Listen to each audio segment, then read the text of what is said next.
Good morning.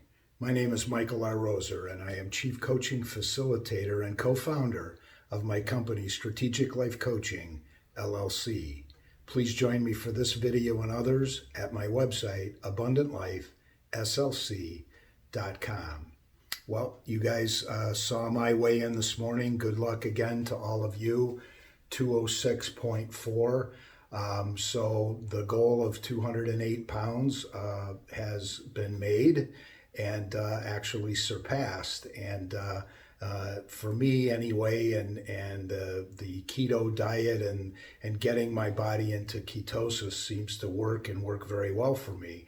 So whatever diet you're doing, again, make sure that you follow it as best as you can, planning for those things that come up in life. But most importantly, getting out and getting those 500 purposeful calories taken care of.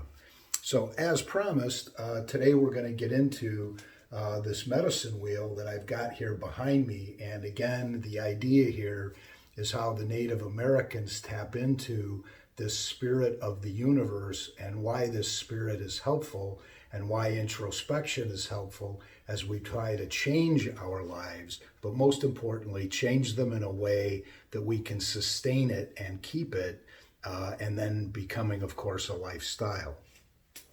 So here we go. As I went through on the first video, it's separated into directions and colors: north, east, south, and west. And so today, why don't we head north? So as I flip this, the first thing you're going to see here is what's described as the Native American sweat lodge. And what the sweat lodge is designed to do is it's a ceremonial sweat bath. It's traditionally is a purifying ritual using intense heat to stimulate our vision and our insight. And so the idea there is to go and to meditate and to get this heat and to sweat and to get the body activated so that we can have some better vision and insight. And as a point of review, vision is the ability to think about or plan for the future with imagination or wisdom. So I want more vision. I want to plan for my future, plan something that I can sustain, and plan something that's going to allow me to change in the way that I want to. Insight is the capacity to gain an accurate and deep intuitive understanding of myself. So the idea here is that if I'm going into that sweat lodge and I'm getting this vision and this insight in my life, then I'm going to be able to turn in the direction that I need to turn, where my vision and my insight is telling me to turn in order to gain the things that I want in my life. And so today we're going to start with going north. And what does it mean to go north on this medicine wheel? Well, first of all, the color for north is white, and white is a very pure and cleansing color in and of itself, and it blends with everything, lightens everything. The perfect tenet here is forgiveness of ourselves and others, and that's very important. When I was at my worst, and feeling down and depressed and anxious about where I found myself in my life, which you guys know my story, I could not forgive myself. I couldn't let anything go. So past failings, past anger, those were built into resentments that I had for people. And I found myself, as the Stoics say, on my pity potty, blaming others for everything that was happening in my life. And it was always somebody else's fault. And so by turning north, I'm starting this cleansing process now of I'm going to forgive myself for what I did in the past. And I'm going to vow to make some changes now in the present, just for today, and get some wisdom and some insight so that I can not do those things in the future, that I can change who I am. But first I had to forgive myself for what I had done and the things and the failings that I had in my life. when I was able to forgive myself, then I was able to forgive others, and I was able to bring in this very important word into my life, again, turning north, which was empathy.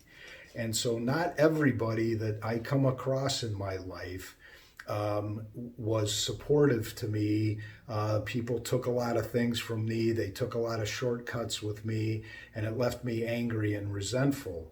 But the purpose then of forgiving myself is I'm able now to forgive them and cleanse myself of this anger and these resentments that I had over long years.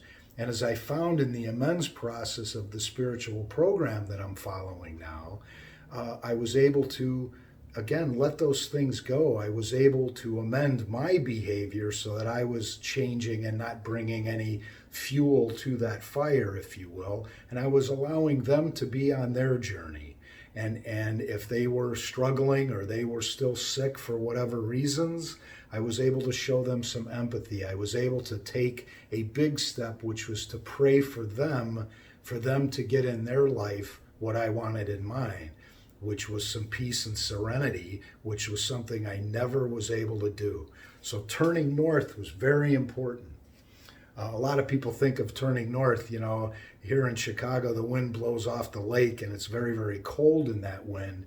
But that wind is it allows us to awaken. It allows us to awaken to what's inside of us that needs to be fixed. And that cold air is a good slap in the face sometimes for us to turn into that and to gain from that. The other tenet of turning north is that all conflict in our lives comes from within. And again, that's this Stoic philosophy of what is inside of me that's causing these conflicts. Not what everybody else is doing, but what am I doing? And what can I specifically work on just for today to make myself a better person, thereby hoping as that, and I'm bringing that other people around me are going to change also. Seeking wisdom and logic and error. Well, it's interesting that when we talk about the Spirit, and again, try to not have that that attitude, I guess, that can keep us in perpetual ignorance, which is contempt prior to investigation. Let's try to keep an open mind and be willing to learn new things. The Spirit, the Latin word for it, root for it, is spiritus, which means to breathe. And that's what we're trying to do here. We get so caught up and we get so burdened by all of these things in life, and we're in our sweat lodge and we're starting to seek that vision and that insight into ourselves, thereby changing and moving in a direction that we want to move in our lives. And along the way, we just simply have to breathe and take in life and take in the outdoors. So I hope you enjoyed that, guys. Tomorrow we'll talk about heading east, and south and west as we go through this 4-part series on trying to find that spirit, that power greater than ourselves that can propel us and help us change and help us to be the person that we want to be going forward. But we have to seek that, and we have to take some action on that every day in order to get to where we want to be. Hope that's helpful, guys. Keep the cards and letters coming. Good luck on the way in. Talk to you tomorrow. Bye now.